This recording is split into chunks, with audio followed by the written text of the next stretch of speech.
નમસ્કાર, આપ જોઈ રહ્યા છો સ્પાર્ક ટુડે ન્યૂઝ। દાહોદ જિલ્લાના સિંગવડ તાલુકાના વાલાગોટા ગામે 22/5/2025ના રોજ નદી ફળિયામાં રહેતા બારિયા કિરીટસિંહ ભરતસિંહના મકાનમાં રાત્રિ દરમિયાન તે ઘરની બહાર ઓસરીમાં ઊંઘતા હતા। તેમના પાછળના રૂમમાં જ્યાં ઘરનો સામાન મૂકી રાખ્યો હતો તે જગ્યા પર રાત્રિ દરમિયાન ઓચિંતી આગ લાગી ગઈ હતી, જેમાં તેમના ઘરમાં મૂકી રાખેલા ઘરના સરસામાન તથા તિજોરીમાં મૂકી રાખેલા ઘરના તમામ સભ્યોના ઓરિજિનલ ડોક્યુમેન્ટ જેવા કે આધાર કાર્ડ, ચૂંટણી કાર્ડ, રેશન કાર્ડ, કોલેજના ડોક્યુમેન્ટ તથા એલસી માર્કશીટો, આવકના જાતિના દાખલાઓ અને ઓરિજિનલ દસ્તાવેજો તથા સોના ચાંદીના દાગીના, કપડાં, ઘરમાં મૂકી રાખેલા અનાજ, વાસણો, પેટી, પલંગ, પતરાની પેટીઓ, ફ્રીજ, કુલર, ટીવી, ગાદલા તથા પૂરું લાકડાવાળું મકાન રાત્રિ સમયે સળગી ગયું હતું, જ્યારે બીજી કોઈ જાનહાનિ થવા પામી ન હતી।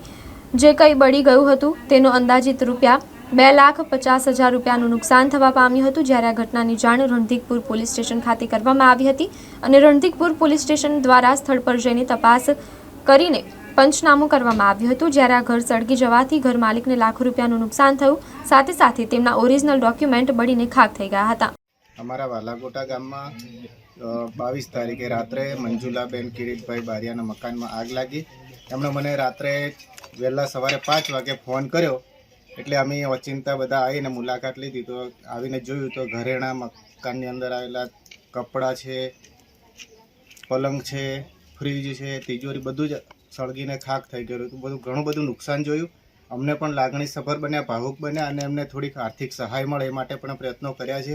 બધા જ લોકોએ એમને મદદ કરવી જોઈએ। સામાજિક કાર્યકરોએ, આગેવાનોએ, નેતાઓએ તમામે એમને મદદ કરી અને આ પરિસ્થિતિમાંથી બહાર આવે માટે પ્રયત્નો કરવા જોઈએ। સાહેબ, આપનું નામ? બારિયા મહેન્દ્રસિંહ પર્વતસિંહ, આચાર્ય શ્રી વાલાગોટા પ્રાથમિક શાળા। હું બારું ઓસરીમાં ગયેલી હતી રાતના, તો 3 વાગ્યાના સમયમાં મેં એકદમ ઓચિતી ઉઠી ગઈ અને જો તડતડ એવો અવાજ આવ્યો। મેં કીધું આ અવાજ શેનો આવે એમ કરીને એકદમ દરવાજો ફટલીને મેં ખોલ્યો તો મય તો બધી આગ લાગી ગયેલી હતી। તેમાં તિજોરીના તે બધા જ મય ઘરેણા મારા મૂકેલા હતા। બધા જે બેચેન હતી, લોકેટ હતું, 2 જોડ પાયલ હતા, એ બધા ઘરેણા નાના મોટી બધી વસ્તુ હતી મારી, તો એ બધું દીખતું હતું। અને પછી હું દોડીને પછી ગઈ બહાર ને બધા લોકોને મેં બૂમો પાડી। તમે અત્યારે ઘરમાં કેટલા મેમ્બર રહો છો? અમે લગભગ તે દિવસ તો જો બધાથી ને અમે 5-6 જણનું અમારું પરિવાર છે, પણ અમે છે ને 3 જ ખાલી મારું નાનો દીકરો હતો અને મારી વહુ હતી। અમે 3 જણ બહાર ઊંઘેલા હતા। તમને કોઈને ઈજા પહોંચી છે ખરી? ના, એવું મારે કશું એ જ નથી। હવે કેવી રીતના શું આગ લાગી છે તે જ મને નહીં ખબર।